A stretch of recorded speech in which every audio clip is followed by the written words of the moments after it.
আপনারা জানেন যে গত 3 জুলাই ওয়েস্ট বেঙ্গল মেডিকেল কাউন্সিলের president doctor Sudipta Roy press conference করে জানান যে আমার মেডিকেল রেজিস্ট্রেশন 2 বছরের জন্য সাসপেন্ড করে দেওয়া হয়েছে।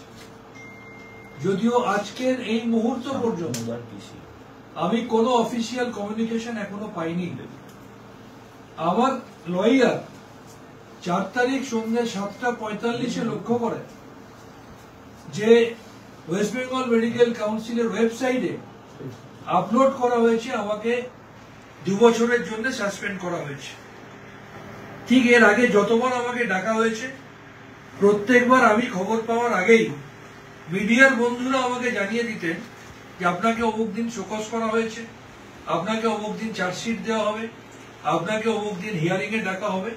ঠিক একইভাবে মিডিয়াতে মাননীয় সভাপতি নিয়ম বহির্ভূত ভাবে, এখতিয়ার বহির্ভূত ভাবে, প্রথা বহির্ভূত ভাবে, অনৈতিক ভাবে শুধুমাত্র পরিকল্পনা মাফিক আমাকে সামাজিকভাবে সম্মানহানি করার জন্য ডিক্লেয়ার করে দিলেন, আমাকে 2 বছর সাসপেন্ড করেছে।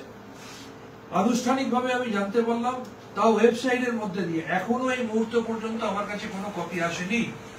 আমি চ্যালেঞ্জ করে বলেছিলাম হিয়ারিং দিয়ে বেরিয়ে এসে যে ওনার সাহস থাকলে উনি আমার রেজিস্ট্রেশন বাতিল করে দেখান। এবং যখন 4 তারিখে আমার লয়ার আমাকে জানান যে ওয়েবসাইটে আপলোড করেছে, আমি বলেছিলাম শুধু সময়ের অপেক্ষা। শুক্রবার সন্ধ্যে 7:45 আপলোডের খবর আমি পাই। শনি আর রবি ছুটি ছিল।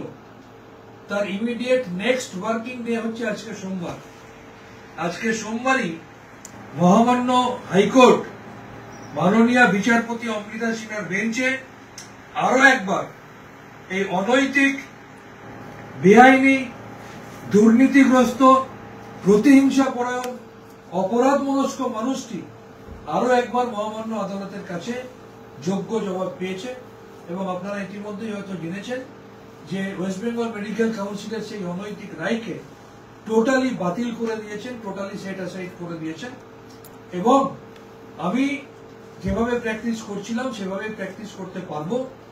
আমার যে এফআরসিপি কোয়ালিফিকেশন নিয়ে মিথ্যা অভিযোগ তোলা হয়েছিল, মাননীয় বিচারপতি পরিষ্কারভাবে বলেছেন আপনি এফআরসিপি যেভাবে লিখতেন সেভাবে লিখতে পারবেন, ফুল ফর্মটা আপনি লিখবেন। সুতরাং ঠিক যেভাবে অন্যায়ভাবে, আনকনস্টিটিউশনালি, নিয়ম বহির্ভূত ভাবে আমার আইএমএ ইলেকশনকে অবৈধ ঘোষণা করেছিল এবং মহামান্য আদালতের কাছে একটি জোর তামাচা খেয়েছে, আজকে আবার অনৈতিকভাবে ঘোষিত সিদ্ধান্ত মহামান্য আদালত রদ করে দেওয়ার মধ্যে দিয়ে আবার একটা যোগ্য জবাব তিনি পেলেন। এবং আমি মনে করি এই জয় শুধু ডাক্তার শান্তনু সেনের একার জয় নয়।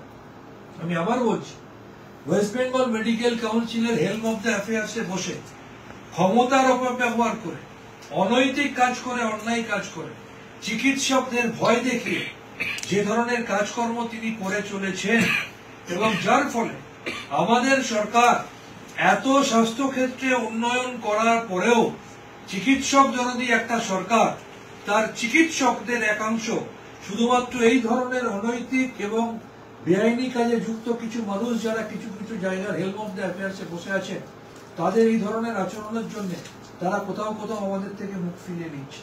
আমি মনে করি যাদের সাথে এই ধরনের অন্যায় হয়েছে মেডিকেল কাউন্সিলের ক্ষমতার অপব্যবহার করে, এই জয় শুধু আমার একার নৈতিক জয় না, এই জয় সেই সমস্ত চিকিৎসক সমাজের জয়, এবং এই জয় অন্যায়ের বিরুদ্ধে জয়।